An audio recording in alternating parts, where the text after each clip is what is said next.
एक बार एक बूढ़ी माँ को उसके बेटे ने एक वृद्ध आश्रम में ले जाकर छोड़ा। इस माँ का ये वही इकलौता बेटा था जिसके लिए इस माँ ने जीवन भर संघर्ष किया। इस बेटे के लिए वो सब कुछ किया जो एक माँ को करना चाहिए या माँ कर सकती है, और आज भी अपने बेटे को किसी भी तरह की परेशानी ना हो इसलिए आश्रम में रहने के लिए भी तैयार हो गई। वृद्ध आश्रम में रह रही माँ हमेशा अपने बेटे को याद करती, मगर बेटा केवल साल में एक बार उसको मिलने जाता या फिर फोन पर बात कर लेता। कई साल बीत गए।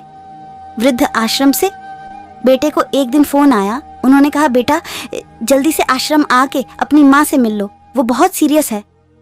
बेटा जब अपनी बीमार माँ के पास पहुंचा तब वह अपनी आखिरी सांसें गिन रही थी। बेटे ने अपनी माँ से उसकी आखिरी इच्छा पूछते हुए कहा, माँ मैं तुम्हारे लिए क्या कर सकता हूँ, बताओ।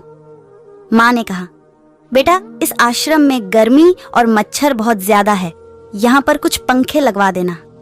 फ्रीज ना होने की वजह से यहाँ पर हम बूढ़ों को कई बार भूखे पेट ही सोना पड़ता है, क्योंकि किसी ने दिया हुआ खाना खराब होने से नहीं बचा पाते। तो इस आश्रम के लिए एक दो फ्रिज भी खरीद कर दे देना। बेटे ने अपनी माँ की सारी बात सुनी और अपनी माँ से पूछा, आपने इतने साल यहाँ पर निकाल दिए पर आपने कभी भी यह बातें मुझसे नहीं कही, और अब जब आपके पास टाइम नहीं बचा है तब आप ये सब कह रही हैं, ऐसा क्यों?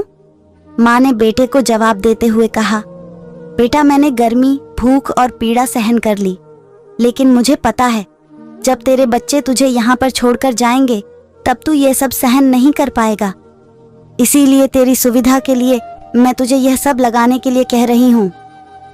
दोस्तों, माँ कि ये आखिरी लाइनें किसी भी बेटा या बेटी की आंखें खोलने के लिए सक्षम है। इतिहास हमेशा अपने आप को दोहराता है।